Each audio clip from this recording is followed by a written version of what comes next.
Good morning, everyone. Happy New Year. Welcome back to ISP. Welcome back to Prague. It's great to see everyone. It's great to see so many people coming to our series, The Edge in Education. We were just talking about the fact that we've now run this series for, 6 or 7 years. And it really is based on the philosophy that ISP is known as a future forward thinking school. And we've continually challenged ourselves in terms of what is most relevant for kids and should our practice look like to reflect what we think is relevant for kids. Because we all know, parents and educators, that if we can do that, that puts kids in the best position to navigate the world. And we need to do that now, not later. So that can't be done without parents' involvement and parents understanding what kind of school we are and supporting what we're doing and challenging us. So we have interesting debates and discussions, and parents have been along for the journey the entire time, and that's what the Edge in Education represents.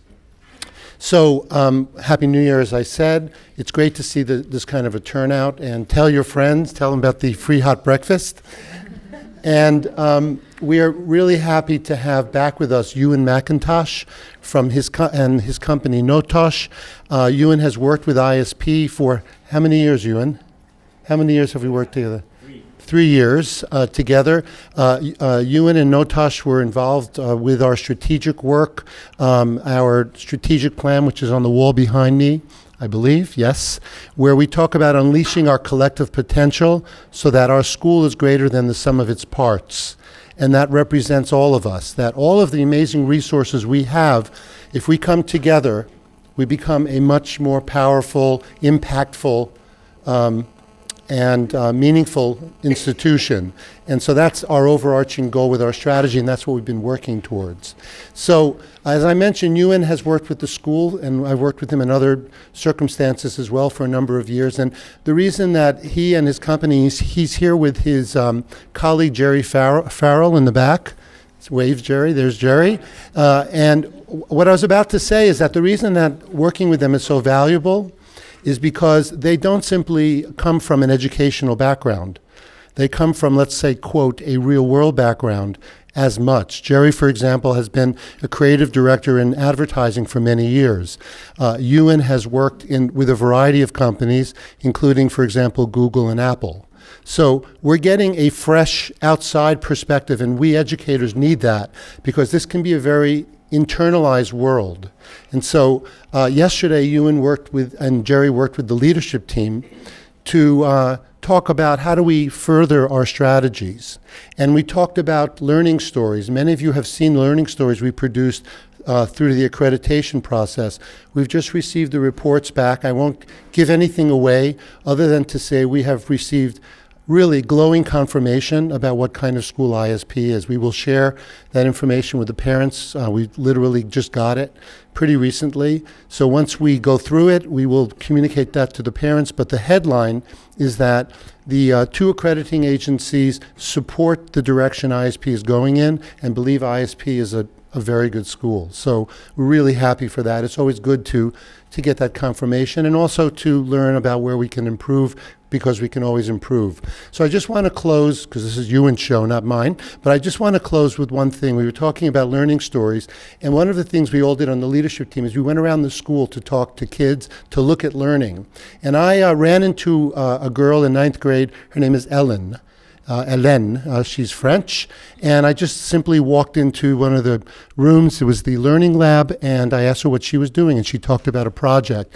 But here's just a quick quote from Hélène, because I think it reflects where we're trying to go, and it will reflect what Ewan is going to talk to you about. She said to me, without any prompting, just asked her, how was this process for you? What was important about the way you were learning? And she said, making mistakes was a really good experience because I could reflect on it. It was nice and cool to see what I got wrong, because the next time I would do it right. And that's about kids and learners being in the driver's seat of their own learning. So with that, I'll pass it on to our guest, Ewan McIntosh. Thank you. Thank you very much, Annie. Good morning, everyone, and thank you for coming along in such numbers. I'm quite sure it's not just free breakfast. I hope it's not free breakfast that brought you. I had a question. I was really interested and curious as to whether you as parents in this school and teachers and friends of parents and other folk who did just come for the free breakfast, who we don't even know, I wondered whether you think you're a rule follower or a rule breaker.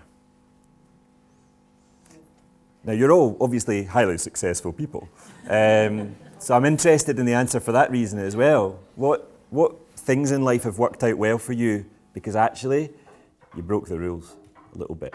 Anyone got a story that they can actually share about breaking the rules? I would recommend nothing to do with banks, Switzerland, things like that. Avoid those ones. But has anyone successfully bent or broken rules and it's actually been for the right reasons and it's come out with the right thing? Yeah? A board member, here we go. Board member. Expert. Maybe that's the reason. No, it's just, but these are parental rules that I broke. After I finished college, I was supposed to get out and get a job. And I chose to go to France with my boyfriend at the time and live in France for a year. And my parents basically disowned me for doing it. Wow. But this is my life that I have now because I followed that. Brilliant. I did the same. I did, and I met my wife. That was a good rule to break. And it's interesting, I was supposed to go to university. I was supposed to get a proper job. And all of these I broke the getting a proper job thing for several years, resisting becoming a teacher. Because my parents, grandparents, 4 or 5 generations back have been teachers. So the last thing you want to become is a teacher. And it took 2 years, and then I became a teacher. But I broke the rules for 2 years, and they were 2 of the best years of my life. And so what do we mean by breaking rules? I'm going to show you, first of all, what we do not mean by breaking the rules. Football. It is one of the best. Look at that. Just little action replay. Look at this beauty. And then this is the entire Barcelona football team faking it. I don't know if we've got any Barca fans, but nothing happened. So this is, I'm just going to show you that first one again. I just love this. So this is just, this is cheating. This is not breaking the rules. This is cheating. And so most of what my team and I do is about helping people learn how to break rules properly, not to cheat, not to do bad, but to break the rules properly. And actually in education, relatively few people have courage to break rules. I'm going to take a guess that most school systems are rule followers, and most teachers want to be rule breakers. And not rule breakers like the football teams, rule breakers in that they know what's best and right at that moment in time, but. There's lots of buts going through their minds. There's buts coming from curriculum. There are buts, imagined or otherwise, about what you think. In fact, I would argue that most teachers' main concern is after their student is what you will think. In every conversation I've ever had about, for example, why do you grade students as often as you do? The parents need to have some indication of progress. Great, wonderful, but why do you grade kids as much as you do? Because the International Baccalaureate require it. Do they really? Let's have a look at that. And it's when you push and question, very often it comes back to really 2 things. 1, the curriculum, which in this case is International Baccalaureate, and 2, what do mums and dads think? And it's a genuine concern. And it often prevents even bending slightly the rules because they want to know, they think they know, they're guessing what it is. But the conversation is quite hard to have. And it's quite hard to have on a regular basis. And so, a huge challenge. Now in our team, this is our big objective. This is what we stand for. And you know what? It's pretty close to your objective as a school. We see a world where people have creative confidence to find their place in a team. That means that you stand up in the team knowing what you're going to contribute to it. And it's different from what you're going to contribute and what you're going to contribute. And together we'll do something that's bigger than we are. And the reason we created that is that in our universe, most people are free agents. They're freelancers. It's one mum and her pup, or one man and his dog. And we don't, and it's frankly about them. And we don't believe that's true. We think the only way you make big stuff happen, important stuff happen, is when you work with other people to do more. But one of the challenges in school, and I'm not referring to this school, I'm talking about school with a capital S. One of the problems in school is, and this is not a critique of you as leaders, but frankly, teachers have so many hoops to jump through that one of the rare times they will have to contemplate how they're going to break the rules and be creative and think differently is during their vacation time. That vacation time is nothing but actually reflecting, working, preparing for most teachers. Because the rest of the year is like a marathon being run at sprint pace, keeping things going. And can you imagine that if you have a full-on job with 28 vacation days a year, that those 28 vacation days are going to be spent preparing, doing your innovation work for the other 11 months in the year? Because that's often what it feels like as a teacher. And that's a huge challenge, and that's the one we want to change. We're trying to change it. And we're working with schools like yours to try and make that happen. And I think there is a huge dent being made in that challenge, so that the innovative stuff happens on the job every day. And this is not just, I'm not talking about breaking every rule, and I'm not saying that rules are bad. Some rules are really, really good. I want to try something. This could go horribly wrong, okay? I'd like to ask you all to stand up, please. Okay. I know. It's one of them. All right, and you need to be able to see me. Right. I know that 50% of you are going to hate this, but you're in now. You've got your breakfast. You can't leave. So do you have a community choir yet at your school? We do. You do. We're going to create the bee choir. So I'm going to sing a note here, and I want you to sing along with me. Okay? I'm not a singer. I was a singer. Then my voice broke. So la. Oh, beautiful. La. La. La. La. La. La. Good. La. Oh. Shall we keep going? Okay. La. La. La. La. La, la, la, la, la. Almost. Okay. What do you think was going on? Because you nearly all got the notes, particularly the top one, right, and then you more or less guessed the bottom two. They were both correct, incidentally. They went together. Why? There's order. There is an order. It's a very inbuilt order in our heads. Any musicians know what it's called? It's the pentatonic scale. It's the scale that all bagpipes use, which is why you could all be playing bagpipes in different tunes and it would still sound marvelous. You have to like bagpipes, but it would sound marvelous. You can take a seat now, okay? So that's a rule. That pentatonic scale is a rule. And the most interesting thing is look around the room. We have quite a lot of different cultures here. Next week I'll be in Hong Kong, and I've done this in Hong Kong before with Chinese teachers, and do you know what? They also do it. And yet the pentatonic scale is not really used in Chinese music, but it's built into our brains. If you take a piece of plastic tubing and weak it around your head like this, at various speeds, the notes that come out are the pentatonic scale. Have any of you got that toy? No? You deprived childhoods. It's called a washing pipe hose. If you come from a poor community in Scotland, you play with washing pipe hoses and they make noises. Ooh. Yeah? Yeah, recognise. So you can buy them in plastic, clean plastic. That activity was stolen. I stole it from a really famous musician who you will maybe know, Bobby McFerrin.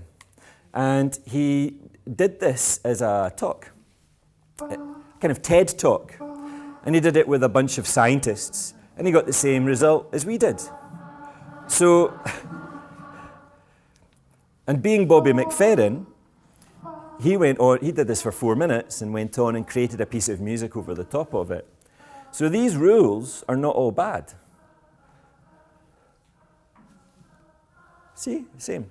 And they were all astonished, and they're all neuroscientists. And they were. So I'm going to take you now to, rules can really be very powerful, but you've got to know which ones are powerful, and which ones are a waste of time, and which ones are worth bending, and which ones, frankly, you should just break. And so I'm going to take you to this company. I've shown this clip before. I showed it last May, in fact, I think. Do any of you work for this company? Someone did the last time. You did. I remember that. Exactly. So I'm not going to show you the full video. It's just to give you a flavour. We've been working now for about 2.5 years now with ThyssenKrupp on their innovation strategy. When we went and looked at that company, they were not doing very well.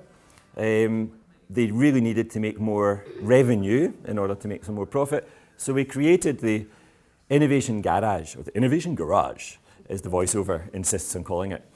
The Innovation Garage, the idea was when you go into a garage, you put your boiler suit on, and it's a bit dirty.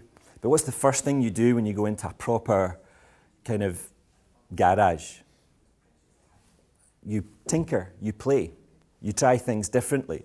And so these engineers, the first thing you'll notice is they're nearly all men, and that's a fact of life in this company, that most of the engineers are men. There's a challenge for a school to take on. Could you manage to infiltrate companies like this and change that? Second thing you'll maybe know from experience is that if you only have men engineers, double PhDs coming to work together, what's the biggest problem that you can face? Say again? Communication. Communication's awful. Egos galore, and it's not a very creative environment. They all want to be right as well. Engineers love solving a good puzzle and getting it right. They hate mystery, where actually we don't even know what we're going to produce because we've not even found a problem. So these engineers we sent out into the streets of Berlin. These particular ones are automotive engineers. Every woman you see, incidentally, is from our team.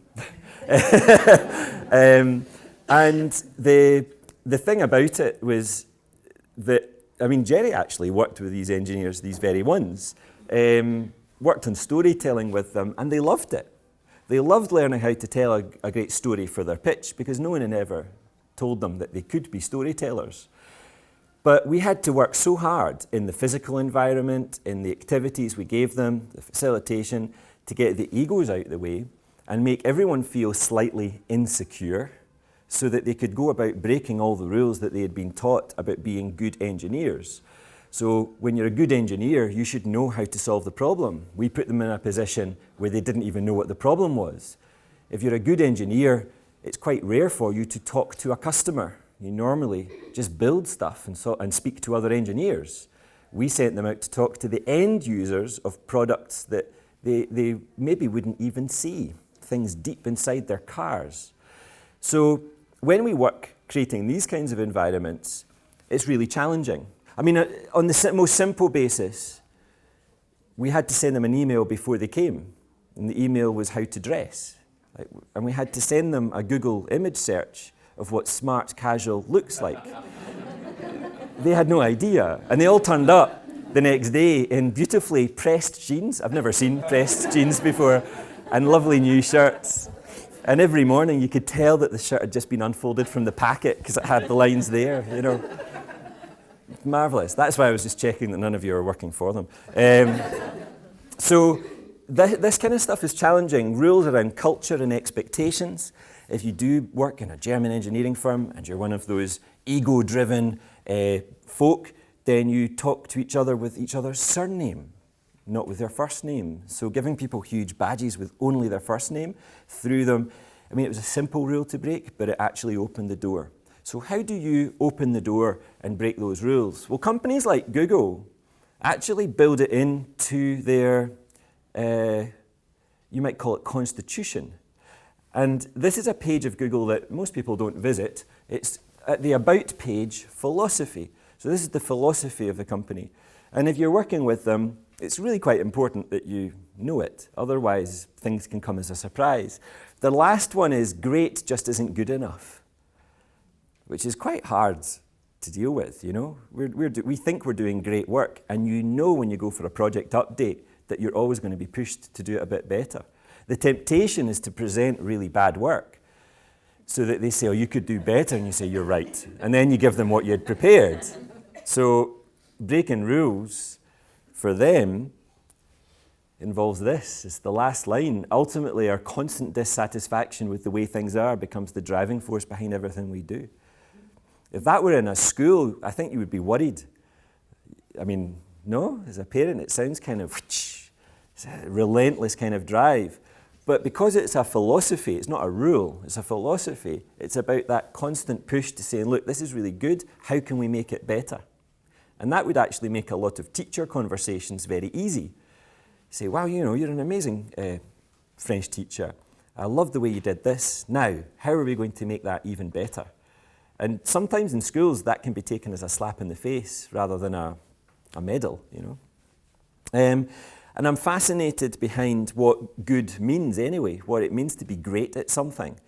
We worked a while back now, it was one of the first big companies that we worked with at Burberry. And this chap, I don't know if he still works there actually, this is about 2013, so it's a while ago. This chap designed all the jeans for Burberry. He's the chief jean designer. And he was working, the project that we were running within Burberry was creating an environment where we could take young people who were long-term unemployed. That means 9 months or more with no employment. And we had 6 weeks with them to work through our design thinking process, some activities, some on-the-job experience as well, putting that into action. They pitched their final ideas for improving the company in certain challenge areas. So a typical kind of challenge program. And in 6 weeks, over 92% ended up in full-time employment, and we're still in employment a year later. Brilliant program, really powerful, and it's been run now in London, in Castleford in Yorkshire, where they make the trench coats still, in Shanghai, in Hong Kong, in Chicago, and in New York. And in every place, the same result, relentlessly high. For me, it's kind of a question about why we just don't do more of that, probably because it's expensive, probably because there's not enough jean designers to talk with young people and show them that this is actually a job. And my question was, how do you know that you've designed the right pair of jeans? Do any of you work in fashion? No. It's quite a threatening thing for me to work in. I mean, look at me. It's I really use my jeans until the last minute, until there's nothing left of them. What makes a good jean? How do you know it works? And the answer for him is we make 180 of them. We put them into the store at the bottom of Horseferry Road. It's a private store, not for the public. All the buyers come from Bloomingdale's and from Milan, and they look at them and they buy them there and then en masse. And funnily and really weirdly actually, they all go for the same narrow selection. So there's a real understanding from these buyers of these are the things that are going to sell 18 months from now. And then go off and make them. Carol White fascinates me. And Carol White founded the Premier Agency. Originally, she was a model, and she realized really quickly she was a terrible model. She hated it, and she wasn't very good at it. So she phoned up her brother and said, do you want to start an agency? Because I think the agencies are terrible. I think we could do a better job. He said, yep, gave up his job. They went into partnership, created the Premier Model Agency. This model agency invented the idea of the supermodel. She owned the rights to every supermodel at one stage, all of the ones that were in George Michael's video. And the thing that I find intriguing, first of all, her business is run like a family. It's quite an intriguing place to watch. There's a couple of documentaries you could find on YouTube. If you want to explore teamwork and really breaking the rules of teamwork, there's some interesting lessons. But more interesting for me is, how do you know that someone is beautiful? What's the success criteria for being a great model? I never understand it. There's that Glasgow male model, I can't remember his name. Glasgow male model, really tall, really ugly, as far as I can tell. You know, you'd see him in your... He's got big ears. You know who I mean, yeah. He was. That's how he got his first break. So he was. The lion hated him. She said he was ugly. Yeah. Apparently, ugly is the new beautiful. I'm quite glad neither of us can remember his name, because then it is being recorded. Yeah. And he's being flown around. He looks like he should speak with some kind of Southern Californian drawl, and actually he speaks worse than he does. It's tough, a really tough question to answer. What is success? It's why when you're working with a school on a strategy, there's a certain point at which you say, actually, let's stop mucking about trying to define success criteria and actually just do the job, because whatever we create is going to be better than whatever we can imagine today. So what we try and work out is actually, in Carol's example, she went from the world of mystery, not really understanding the modelling business, to a world of heuristics. Heuristics means that you've got a gut feel for what's going to work. She's never made it algorithmic. So when Carol White stops, there's a very good chance that the Premier Model Agency will stop eventually, because it depends on her gut saying, yeah, this is a Premier girl or a Premier boy. The same's true in the classroom, in teaching. So there are new teachers coming in, and I actually think it probably takes about 3 years before you might not qualify as a new teacher anymore. The first year of teaching is a nightmare. You never work so hard in your life. Everything's a mystery, especially wee Jamie. He's always called Jamie, and he's always a mystery, and he's always a pain in the neck. It takes 3 years to work out how to deal with Jamie and his best friend Kellyanne, who they're always called Jamie and Kellyanne in Scotland. I'm not going to put you parents under any pressure by asking Arnie what they're called here, but there's always one. Yeah, and you work. Yeah, it's not true. Every school, it's not a school unless you have Jamie and Kellyanne. So there's always that mystery, and then there's heuristics. It's the gut feel, and I think that most teachers end up and stay in heuristics. So individually, they're master chefs in their classroom. They can make a kid who's going to kick off. I mean, I've taught in very tough schools, not beautiful ones like this. They can make a really tough kid like Jan silent just by standing next to them. And they can also make Jan feel really special by inviting him to contribute. A teacher who's still operating in the land of mystery can make Jan feel really stupid by asking him to answer a question that he doesn't know the answer to. And Jan will hate that teacher for the rest of his life and remember him.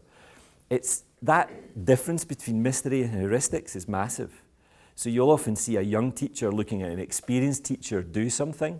They try and go off and do the same thing, and it fails. Very, very few schools work out what the sum of all those heuristics is in their school to produce what you might call an algorithmic understanding of quality teaching and learning. And with the accreditation process that your school's just gone through, it's actually a first attempt to do just that. It's saying, look, we know that these things are mostly right and they mostly work in the right hands, so how do we make sure that a new teacher just arriving really nails it? It doesn't take 3 years, it might take 3 weeks. And the same could be said of parenting. You remember the TV show Super Nanny? Right, can you tell me some of the techniques in Super Nanny that you still use with your 16-year-olds today? Don't ever try and use those techniques with a 16-year-old, but what are the ones you can remember? The naughty step. Always. That was the one in my mind. Have you ever used the naughty step? Yeah, I used it with my eldest. It worked. It took a while, but it worked. And why did I keep persevering? Because I could hear Super Nanny in my ear. I wasn't on the show. I was, you know, resonating. Other things that she did. How were fathers quite often portrayed in Super Nanny? I'm looking at the one person I know who's watched the show, but fathers were often soft on the kids. So the mum is trying to get them to eat their dinner, and you're eating that dinner, and no, you're not getting fish fingers. You're going to eat the greens that I've given you. And then the dad comes in and says, what, you want? Well, wait a minute, and I'll just do it. And he thinks he's being helpful, but he's destroying days of work. And so it's algorithmic. Why is it algorithmic? Because they produced, I think, 24 series just in the UK alone. They franchised this show to over 90 countries in 90 different languages. And every show is the same. If you watch Super Nanny in France, the Super Nanny in France did exactly the same things as the Super Nanny in Britain. And that, I spent 2 years working in Channel 4 television, which is one of the channels behind these kinds of terrible shows that you obviously don't watch because you're gainfully employed or you have a life. But if you're a student, I watched Super Nanny as an undergraduate. That's where I learned my parenting skills. It's algorithmic. And making that show, making that technique algorithmic meant you could sell it lots of times over. Which means someone somewhere did actually work out algorithmically what are the 6 or 7 things you have to do if you're going to be a decent parent with little toddlers. What happens when you do this is you rip out some of the beautiful heuristic stuff that individuals do really well. So if you're a great teacher who's always done it that way and it's a dream to watch, if you want someone else to do it, you have to strip away some of the dreamy stuff because it's not going to work somewhere else. And the payoff is that you get generally a much higher level of practice, but the thing that you've committed to looks a bit boring. It looks a bit dry. And then you always come back to the individual, the capacity of that teacher to do something magical. What's the alternative? What's the alternative to not doing this? Because we're talking about trying to create rules that allow individuals to be creative, do their own thing, but within a constraint, a design constraint. The alternative to this is what you see in some education systems, which is command and control. So it's not just algorithmic, it goes beyond that. It says this is the recipe you're going to follow. There are actually a huge number of international school chains who use algorithmic ways to command and control how teachers teach. I could never work for them, in them, or with them, because the straitjacket they're in is just immense. To the point where, in some schools, it's a scripted lesson, and the teacher's got that under their nose and they have to follow it. Can you imagine anything worse? The McDonald's of teaching. The payoff is too much. We don't want to lose that individual thing. The other element is that if we don't trust heuristics enough, then we only have one thing we can do. Can any of you guess the one thing we can do? If we don't trust our teachers enough and their heuristics enough to do a great job by our kids, then what do we, as parents and the system, ask teachers to do more of? Yeah. Testing, exams. Let's pull those plants out, look at the roots, check it's growing, and put them back in. Now, if you do that, this is what happens. Now, I'm going to show you this little... Do you know this artist? Katie Melua? And do you know this song? Beautiful, multi-platinum winning album. No one can ever say it's true, but I know that I will always be with you. And Katie went to a school in South London, in Croydon, called the Brit School. It's a normal school, if you like, but if you've got musical talent, you go there. Her classmates were people like Adele, Lily Allen, Amy Winehouse. Brilliant school. It's actually really, they teach maths really well too. It's not just the musical side. But the students are 50% of that recipe. We can safely say it because when you see things in the school, it doesn't work if you've got students who can't sing, you know? So this is one of her earliest big hits. And the first music review that appeared was not in a music magazine. The NME was not the first place to critique it. It was the science columnist in the Guardian newspaper. And he wrote this column, he said, "Katie, you're wrong." He basically assessed her. He tested her. He said, "We're not 12 billion light years from the edge, and it's not a guess. We've done years of research to show that this is not the case." And to her credit, she was in the astronomy club at this school as well. She felt she should have known better. Her Calvinist kicked in, you know, and so she re-recorded it. And this is what she came up with. We are 13.7 miles from the edge of the observable universe. That's a good estimate with well-defined error bars. And with the available information, I predict that I will always be. Isn't that nice? I can imagine the scientists here singing this to their lovers tonight, you know. "Honey, I've got something I need to share." It's not quite got it, has it? And the problem is that she followed the rules and she ends up with a mediocre product. You break the rules a bit, artistic license, and you come up with something beautiful. And the same's true when you're designing automotive components or when you're designing mining equipment. I mean, in 2 weeks' time, we're working with a team who are trying to rethink mining. And the problem with mining is it's hugely wasteful. 95% of what you mine in the ground is useless, it's dirt.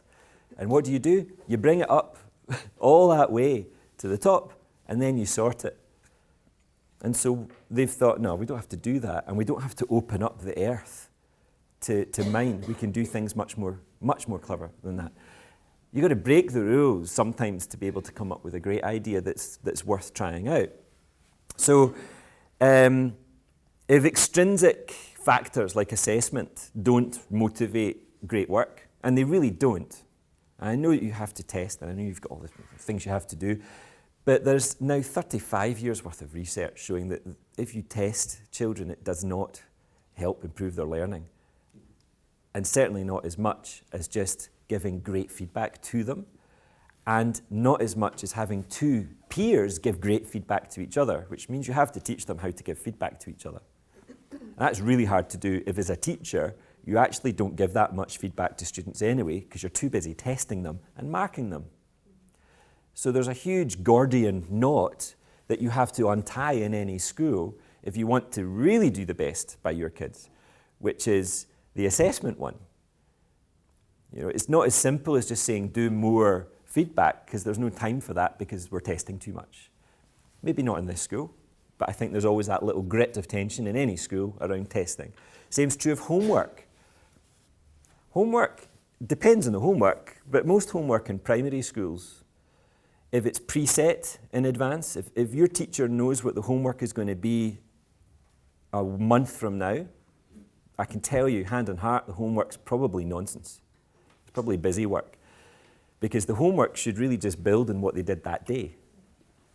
And it's not finishing off what the teacher didn't have time for. It's just, it should build on it. In my daughter's school, there's 10 minutes of max of reading, and there's maybe a little bit of number work once a week, 10 minutes, 15 minutes. And we all do a little bit more in the car. We play some number games, because like you, we are parents who have books on the shelves at home, and we care about these things. So the school knows that parents have half a brain cell and understand that maybe we can play some number games in the car, maybe we can do these things. So they don't feel the need to ladle on tons of boring stuff. But do you know what's happening in our school? Parents are asking for even less homework. And so the school is giving less homework because homework is the bane of our lives, particularly on Wednesdays. Because, are your Wednesdays bad too? So Wednesday we have wind band. My eldest daughter's a trombonist. So we have wind band, we have piano lessons during the day.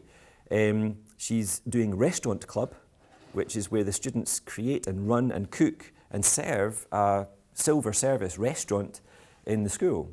It's absolutely ridiculous, great fun, and a nightmare on a Wednesday. So if Wednesday is the day that we're meant to do some maths, forget about it. It's not going to happen.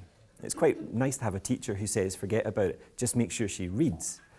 So there's quite a lot of these things that are command and control mechanisms because we don't really trust the heuristics of teachers, and we've not really worked out what algorithmic good practice looks like. So in the meantime, let's just control them. Let's just grab them by the heads and make sure they do what we want them to do. So what's the alternative? One part is, yes, you work out algorithmically what works really well and make sure everyone does it and understands it. But there are three things that all of our creative work show us, and I want to focus back on that creative work. It talks about school quite a lot. I want to go back to creatives and how they think. And there's three things. I also love Jerry, actually, to give huge nods or big shakes of the head if you think that there's actually something here that's off, because Jerry's got decades more experience than me. He looks young, but he's got decades more experience than me in these three things. And it's the first time I've shared this with you. So let's see. The first thing is, they all really know their why. They know why they're doing the work they're doing. And if they didn't know the why, they would not be able to produce the work they do. Second thing, they're all quite provocative people. And what's funny is that some of you laughed a little bit there, and I know why you laughed, because it's written in pink, and it says provocateur, and I've inserted a thought in your mind. And that's the powerful thing about provocation, is you can do so much with so little. Just a pink word is enough. I showed this to a bunch of really senior educators in the International Baccalaureate, and I had all these really serious assessment people giggling away like schoolgirls because there was a pink word, provocateur, agent provocateur. Provocation is something that's really important in their work. And finally, they have a process that allows them to always, pretty much always, ship amazing work at the end.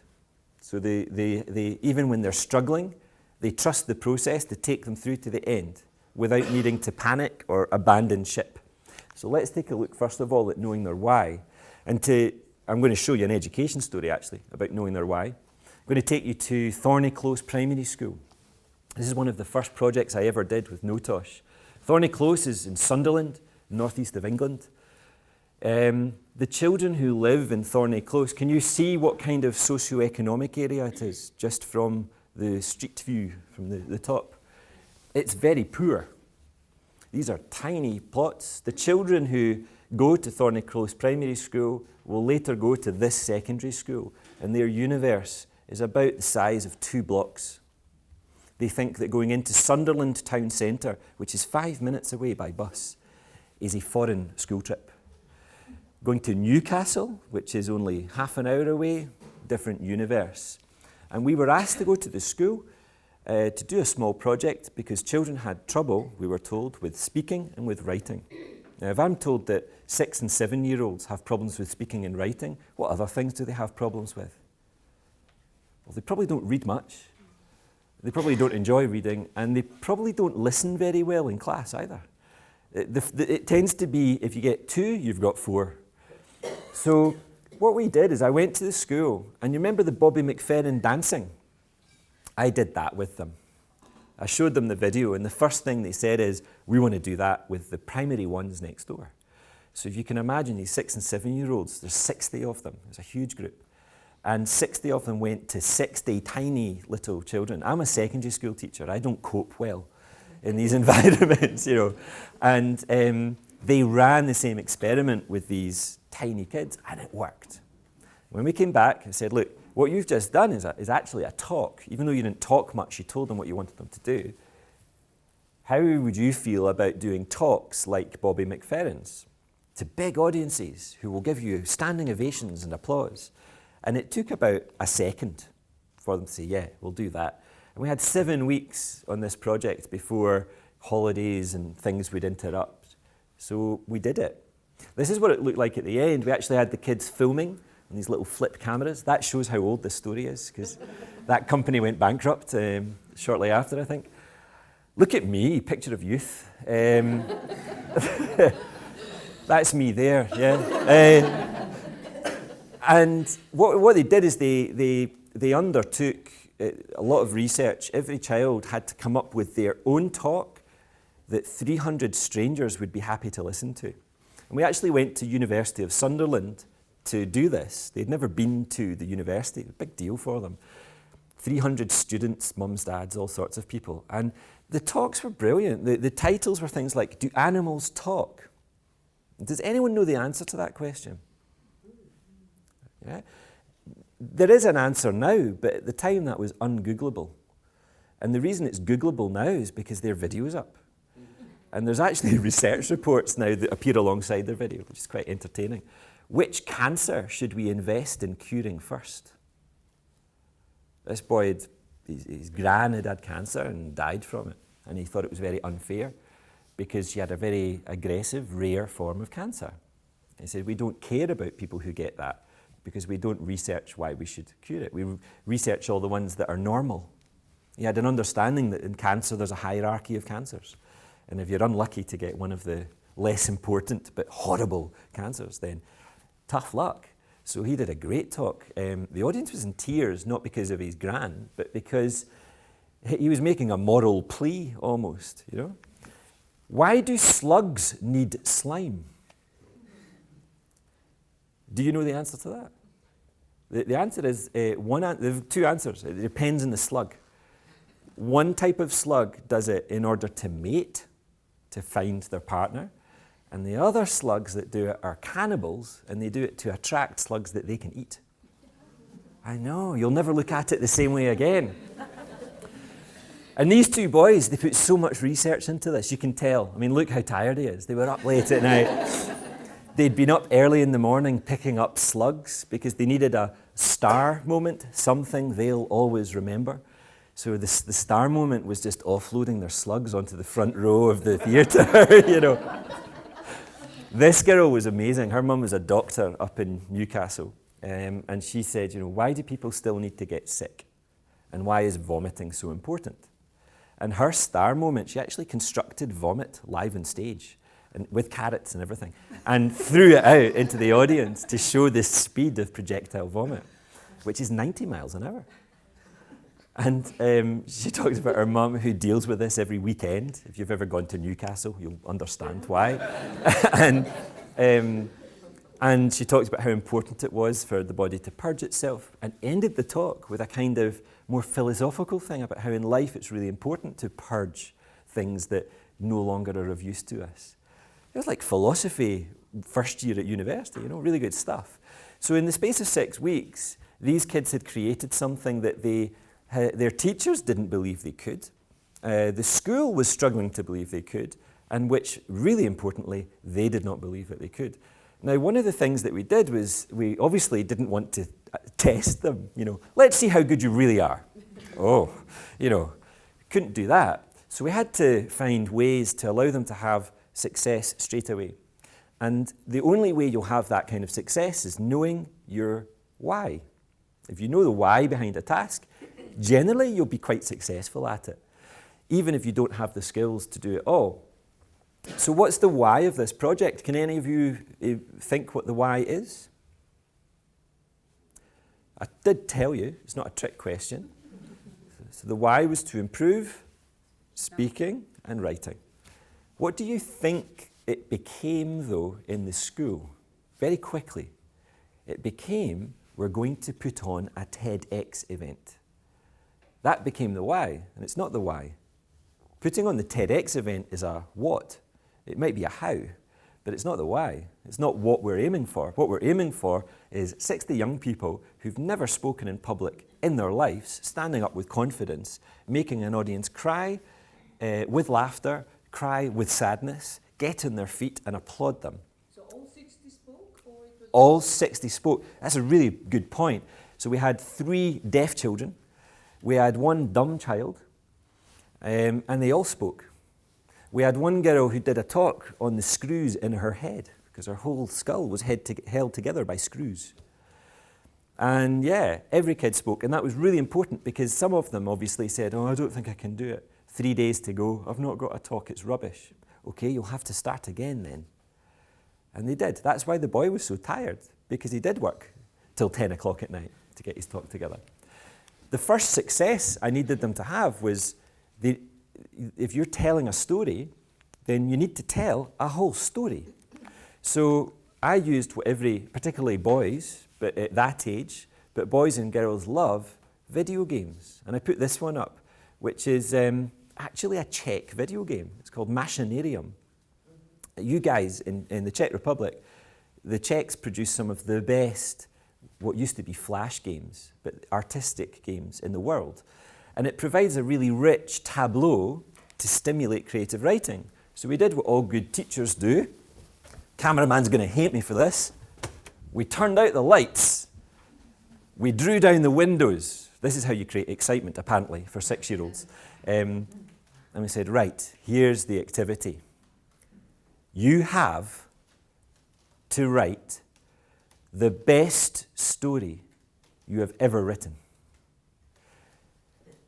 You can do it using only 2 sentences, and you've only got 20 minutes to do it. And this is all I left on the screen. No other instructions. It's not dissimilar to what we were doing with the leadership team yesterday. Would you like to hear what they came up with? Because it's really good. So I'll take you back to the same screen that they had. And here's what they wrote. These are kids who cannot write, apparently. In an ancient, horrifying castle on a mysterious hill, in a bubbly, pitch-black sky, I chopped down like a prickly skeleton bone, and I can hear a dino roar. That was one kid. It's not bad. The gruesome, grisly castle laid on a horrifying planet. The trees looked like ghouls' hands emerging out of the volcanic ground. There was a spooky flying robot. The deadly castle, as if on a graveyard, trees charging out in rage. Right, so can these kids write? Yes, they can. And this is after about 1 hour of learning. And what did we do to learn how to write like that? We read Little Red Riding Hood together, and we analysed what made Little Red Riding Hood the best story ever told.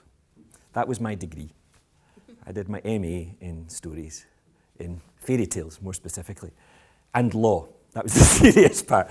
But got to do a bit of law if you're doing fairy tales. It doesn't sail otherwise. So that was the first thing. And it's a game, we never played the game, and they never asked to play the game. We just used it as the thing. So not only did we make the why really clear, you're going to write great stories and you're going to tell great stories, we had a bit of process behind it too. So we gave these guys the same tools that we give big guys, that we said, if you're going to write stories, you need to learn some technique. We didn't have a lot of time and we didn't have a lot of people to work closely with the kids. So we let them self-serve. And we gave them one of the Bibles of storytelling, written by Nancy Duarte. She's a designer in California who teaches all these chief executives in Fortune 500 companies how to do great presentations. And then she writes books on how to do it. And she happens to be a good friend. And I happened to have talked with her the day before in a public event. I happened to have stolen quite a few of her books at the thing, and she signed them all for us. So we gave the books to the school, signed editions, and immediately the kids get this. They understand. They don't know who she is, but they get the idea. A signature's important. And they dived into the book. And they chose tactics that were obviously really visible and visual, things they could see. What you can see here is post-it notes for storyboarding. So just put one idea on one post-it note, forget about the order you're going to do it in, and then bring it together into the right order as a storyboard. Then write your talk. So they actually wrote what they thought they wanted to say long form, and then they realized that they were not going to use that as a script, so they created little picture books as reminders of what they wanted to say, to wean themselves off the text they had produced. Little mind maps beginning to appear, things they'd never been taught how to do before. And the best thing is that because we didn't teach them all together, this kid was able to share what she had learned with the kid next door. You would have heard some of the language was stolen between them. So they do what all kids do, which is look over, steal. And they saw stealing as a good thing, and they were very good at it. So they would like little bees, they would steal from each other.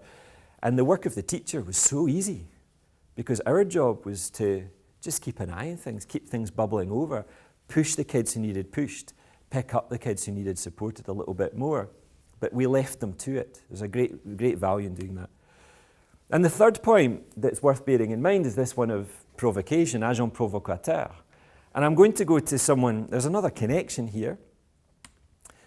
So, do any of you work in advertising apart from Jerry? No one's going to admit to it. Anyway, okay. So, this is John Hegarty. And Jerry, you have a connection with John, a strong one. He was my mentor. He's your mentor. So, everyone should have a mentor somewhere along the line. I'm sure Arnie's got a mentor. You're my mentor. Yeah, I'm worried about that. Everyone's got a mentor. You can have reverse mentoring, which is where the most junior person in your organization mentors the most senior. And that's magical. And so that's my mentor. My mentor is the youngest person in our company. And it's really frustrating because she's also a former student of mine. And she brings a naivety to some things that I do, which is really useful for questioning why I do things the way I do it without it being a criticism. And it's worth considering. How could you not only help your kid have a mentor that's not you, but what about them mentoring someone? And doing that is really quite a powerful tool for lots of reasons, for who you are as a person, your confidence to take things forward. So anyway, John Hegarty is a bit of an advertising ledge, I think that's fair to say, a bit of a legend. His first campaign, I think, this is why I'm looking at Jerry now, checking my story, but his first campaign was one where the chief executive of Levi's had invited him and his team over to North America to sell black jeans in 1982, 1983. And up until that point, black jeans had not been worn by people like you and me. Who wore black jeans in the 1980s? Punks, yeah. And so if you're trying to sell black jeans to the average middle-class American, you need good advertising to do it. There's a heck of a job to do. So Hegarty went with this advert to the client. When the world zigs, zag. And what was the initial reaction from the chief executive? What do you think he said? Where's my jeans? Where's my jeans? And you remember, this is 1982, 1983. We're not as sophisticated as we might think we are today, where we don't need to actually have the product in the ad. But he's thinking, where's my jeans? And what is all this? It's a little bit out there. Make the logo bigger. Make the logo bigger, yeah. So they rejected it initially. They said, you guys can run this in Europe, but we're not going to have this in North America. It won't sell. So they ran it in Europe, and it was the most successful campaign Levi's had ever had in Europe. I think it won them the account not only for Europe, but then later he took the advert and it ran it in the States, and it was even more successful there. So eating his humble pie, the chief executive of Levi's sent a gift to the offices of BBH, the firm that Hegarty had founded, and the gift was a life-size plastic black sheep. He said, you were right, I was wrong. And it was so strong that it became the logo of the company. Can you imagine that if ISP, we noted it this morning, ISP has some really lovely branding, but can you imagine if the logo changed to the most representative piece of student work? You could even have a logo a month, a bit like the Google Doodle. So you could have the ISP Doodle, which is the logo changes every month for a day to show a piece of student work that just sums up what the school's about, because that's in effect what was going on here. Now the thing about that, you might think, well, it's a cute advert, so what? But it was highly provocative. Why was it provocative? There was no product. It was highly provocative because the black sheep going the wrong way against all the white sheep, again, is saying, be different. And in fashion, do people want to be different? In fashion, people want to be the same. They might want to be different from them, but they want to be the same as them. And you know that when you walk into a school and you see the clothes kids are wearing. They all think they're unique individuals. And then you look at the clothes they're wearing, oh yeah, really unique. Well done. So it was provocative for that reason. And provocation works in schools. We often spend time with teachers looking at provocations they can give young people as a way to kickstart a research task. So it's okay to stretch the truth to mobilize people to action. The answer is yes. Yeah. If you're Bob Geldof and you're... What do you mean by stretch? Yeah, you know Bob Geldof, give us your money! He was stretching the truth, didn't need money. He needed governments to do something. Beyonce singing on World Humanitarian Day in a diamond dress in the United Nations. They spent $190,000, I think, renovating the space of the United Nations to make it look beautiful. She's singing in a diamond dress with images of destruction and death behind her. She's stretching the truth, you know? If she really cared, she'd give some of her money, not sing a song about it. And then you go to Nickelback. Do you remember Nickelback? If Everybody Cared, that great pop movie, and it's got about 9 historical characters, none of whom had a lot of money, who made a huge difference. You give those 2 videos to a group of grade 5s with that provocation, they're more confused than you are. And so, what about this one? Your music is just noise, isn't it? This is for 14-year-olds. Your music's just noise. We're going to learn about some real music. Is that provocative to a 14-year-old? Yes. Taylor Swift is music, they will argue. An iPad doesn't really know what it is. Mathematicians lie awake at night worrying about this one. The first 5 days of school are broken. This is great for school administrators. Your first 5 days of school are the most turgid, boring ones of the whole year. Provocative? Yes. True? Maybe. Do something about it? Absolutely. And then you get great ideas coming out of it. This one we've done in schools in a 2-hour workshop. And in a school in China, it led to them adding a day to the week. So they have a 9-day schedule, and they added an extra day where they do other activities other than normal school ones. The earth is full. Evacuate. It is, you know. By 2030, there'll be no space left, not enough water for people, unless you live in Scotland. And there's a great provocative video that goes alongside this that does it. 3rd graders, every speck of dust tells a story. This is a 3rd grade topic that is traditionally called rocks and soils. Can you imagine sitting when the teacher, you're on tenterhooks, what are we going to do? What's the big project? Today, children, we're going to do rocks and soils. Oh. But if you take, every speck of dust tells a story. Every speck of dust tells a story. It's actually about how we're all made from stardust. We're made from stars. I think that's ridiculous, but true. And gets kids into astrophysics, not just natural geography. So knowing the why kicks off with these kinds of provocations. And it relates to, there's a ton of research that backs it up, but it relates to a really simple idea, which is how you make learning feel whole at any given point. So I'm going to finish with this point. David Perkins is in Harvard and one of the drivers behind Harvard Project Zero, which is a project that helps teachers the world over have algorithmic ways to get students thinking. So if you've ever heard things like a think, pair, share, that comes from Harvard Project Zero. In fact, there's a ton of them, and your school uses them quite relentlessly. His point is that your school overuses them quite relentlessly. So the thing about it, I'm a French teacher, German teacher by trade. So if you teach any Germanists here? No. Good. That means I can make mistakes and you won't know I did it. Or French. I'll do French instead. You speak a bit of French? Oui, un petit peu. I used to say un petit pois, and they would all laugh. So it's January. Bonne année.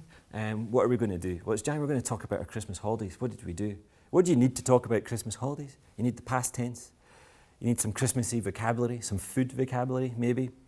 You need to learn that to make the past tense, you need to know what a pronoun is. They all forget what a pronoun is. So pronouns, the verb avoir, mustn't forget that. Got to remember there are 3 different types of past participle, et, I, and ou. And then you've got to work out that all the useful ones are irregular anyway. So then you've got to learn them, and all the irregular ones take the verb être, not avoir. So we're going to learn that as well. And it gets to summertime, and the poor kids haven't told you what they got for Christmas yet. And for them, why are we learning this? I don't know. I remember Christmas, and we're off on summer holiday now. I can't remember. And for a lot of people, learning a language feels bitty like this, all these elements. And it can become a disease in schools, in particular subjects as well. Languages is one. Maths can be another one sometimes, where this disease is called elementitis. It's where you only feel you're ever learning elements and you don't really understand how it all fits together. What's the whole picture? So David Perkins asks us to bring it all together, and that provocation is a key part of it. The provocation stays in the mind for the duration of a project, long enough that you can cope with learning the different elements. So if you're going to go on a skydive jump, that's provocation, that's provocative, isn't it? So will you put up with the really boring parts of doing that, which are learning how to pack your parachute properly and how to tie the correct knots, how to test? Will you go through all that? Absolutely, because you know there's a provocative reason behind it. You know the why. So those three elements that I've talked through, trusting the process, knowing your why, and having a certain degree of provocation are all vital, really. They're vital for igniting questions beyond the norm. There's Beyonce in her diamond-encrusted dress. Just leave this provocation rolling in the background. They're vital provocations to keep you going, even when learning is tough. They make you ask questions. They ignite questions. And in a classroom, really, it shouldn't be the way I'm doing it here. The provocation should ignite more questions from your class than the teacher is asking questions. It's always interesting to weigh up how many questions did the teacher ask versus how many questions did the students ask. And then you can start to say, what kinds of questions were they asking? So provocations ignite questions beyond the known, and that takes your students individually into new territory the whole way through. I want to wrap up there. I'm going to wrap up just with a really simple message. I think it's simple. You can tell I'm thinking a bit too hard, so it might not be simple. Steve Jobs, remember he got sacked from the company he created. The board heaved him out. And John Scully took over. Anyone know who John Scully was? He was the chief exec at the time of Pepsi. Is Pepsi a successful company? Yeah, we don't really know. 8 out of 10 people prefer the taste of Pepsi, but only 4 out of 10 buy it. So John Scully's not, I better be careful because this is going online. John Scully has issues. Steve Jobs thought he had issues and didn't particularly like him because he stole his job. But he said Scully's problem was that he had the disease of thinking that a really great idea is 90% of the work. He said one of the things that really hurt Apple after I left was that he got this disease. He would say, here's this great idea, and then he would just leave people to get on and make it happen. And the problem with that is there's a tremendous amount of craftsmanship in between a great idea and a great product. And as you evolve a great idea, it changes and it grows. It never comes out like it starts because you learn a lot more as you get into the subtleties of it. You hear those heuristics coming in, the mystery. So you think you've nailed a great idea algorithmically, and then all of a sudden it all goes to pot. And you also find there are tremendous trade-offs you have to make. There are certain things you cannot make electrons do, certain things you can't make plastic do or glass do, certain things you can't make humans do. Designing a product is keeping 5,000 things alive in your brain and fitting them all together in new and different ways to get what you want. And then every day you discover something new, a new problem, a new opportunity to fit these things together a little bit differently. And that process is magic. And that magical process is what your school teachers, your school leaders do every day. Arguably, it's more than 5,000 things that they're trying to keep track of and join together in new ways. There are a lot of dots to join. But absolutely key to great learning is having a lot of dots to join in the first place. And not being afraid to try joining them together in new ways, to fiddle, to experiment with what happens when you take one thing away and try something new in its place and see what the result is at the end. It works. I know that there's huge skepticism about any lesson coming from business, let alone this company or that guy, and bringing them to school. But that is one lesson that I think brings huge success. I think it brings huge success, and we've seen it bring huge success. So thank you very much for coming along in such numbers this morning. And what I'd love to do is invite any initial questions you've got. We've got 4 or 5 minutes. And if there's a burning question, a point, The thing about asking questions is people often don't ask a question, they make a point instead. I really enjoyed your talk, but, so don't do that, just ask a question instead. And if I can't answer it, I'll try. What have we got? Yes? I think for children, speaking as I'm a teacher and I'm a parent, I was a teacher, the real barrier to children's creativity is the kind of impoverished life they have outside of school, because they are, I think youth has been infantilized in terms of we keep them so safe, we stop them from playing properly with their friends in the social groups that, in the way that we've evolved, the way that they're supposed to. We stop them, allowing them to break their rules, because we smother them with rules and we stick them in front of screens, because then we know they're supposedly safe. So do you agree? I feel like that's a greater problem with children. And if my children aren't doing that, like they're not in front of screens and they have the freedom to choose when to go outside, to choose when to leave our property, to choose when to go and see friends, that's when I feel that they're able to be truly creative and to be these rule breakers. So do you agree with that? I think that's yes, more important than what very quick answer. Yes, I do. Next. Kids, and actually adults as well, don't give themselves a chance to be bored. So those of you who look like you're heading out to work today, or maybe you're writing something at home, whatever, do you also carve out, as Trump does, executive time? So I laughed when I saw that, because I do it. I have desk time marked out in my diary. And I can do what I like in desk time. I do what I like in desk time. It might involve going for a swim. It might involve going for a walk. It might involve reading one of the books. I've got a shelves of books just staring at me, which I've bought off Amazon far too quickly and need to read at some point. Jerry's a great procrastinator, professionally, and really good at it. What's the thing? I'm talking about your campaign, because I see that as something that started out as an idea because you had the time to think about it and put it in. But what's the role of boredom in producing great work? Yeah. It was just my wife getting fed up with the sound of her own voice moaning about litter on the streets, so she started to pick it up. And she said, we should have an organisation. I said, what would you call it? And we live in a place called Leith in Edinburgh. She said, well, I call it Leithers Don't Litter. I thought, that's actually pretty good. I could tell you work in advertising, Mrs. And now, there's more followers on Facebook than Keep Scotland Beautiful have. And they're winning awards, and it's become a really busy project that fills your life, and you might wish sometimes you didn't have so much work to do with it, because it would free you up to be bored again. No, it's led to paid work. I mean, we've won projects now because we did this out of our own time. So the thing about that is that if you want to come up with great work, you need time to be bored as well. But also, kids need time to be bored and just get on with it.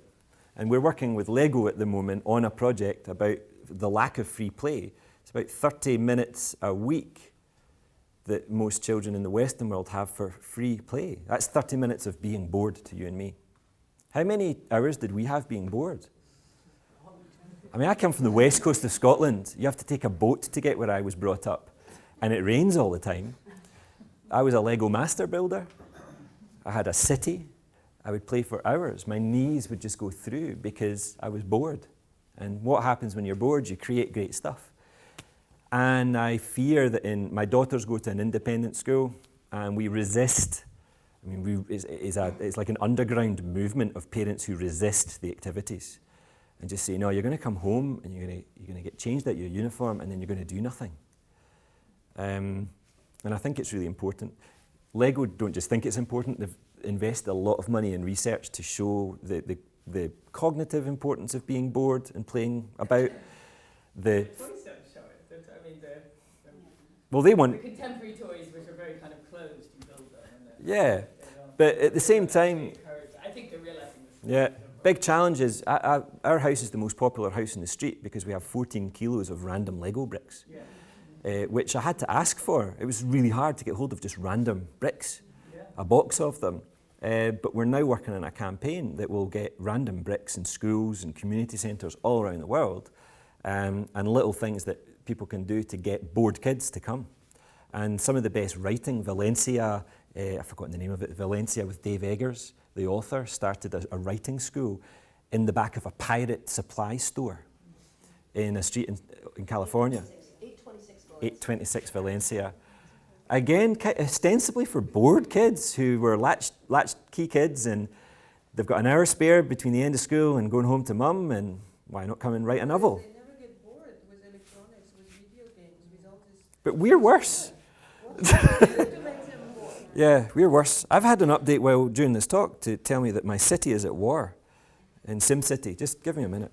I mean, that's what it's like. And you see people at dinner tables, see parents at dinner tables in the restaurant with their phones. And I've now made a bit of a sport of walking around and see what they're doing. They're playing video games. It's like your child's there. You're sat around a table, you've got half of it, right? You've got to now talk, you know. Yeah, so a really important point. And that's increasingly becoming a provocative point instead of a common sense point. And also we just don't let them, you know, I'm not stupid, they know they're going to cut themselves with a knife, and they know they're, you know. Teach them how to cook then. Yeah. That's what I do. My kids play with these huge knives, really sharp knives. They don't play with them, they use them to cook my dinner. But if you don't teach them how to use the knife properly, I watched again, seeing other people see this, and that's great. And the Instagram, their kids cooking food, and the kids like this with a knife, knuckles, So I can see the very unsubtle cue that our time's up. I went over a little bit, and I apologise for doing that. But I wanted to try. It's actually a talk that I've given once, as I say, to the International Baccalaureate audience, and. It's quite critical of quite a lot of things that these types of organisations stand for, and they really liked it. Above all, the teachers loved it, and I think that the only concern they might have is whether parents agree with them. So I'll say the same as I said in May, the more you can do to speak with your teachers, the more you can do to reassure them about that you're interested by and supportive of what they're trying to do. And if you're not supportive of it, it might be because you don't understand it yet, or they've not explained it very well. So have those dialogues, those conversations, understand each other's trade, and see what magic you can create by knowing the why, understanding those processes, and above all, being a wee bit provocative in the nicest possible way.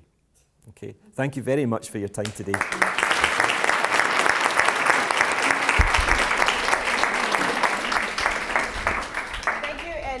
Thank you for coming. You're always our partners in thinking, and we always appreciate you in coming to really push us, are we clear about the why, and provoke us to always thinking, how can we be even better and greater with all of our kids? And it's only with you that we can make that happen.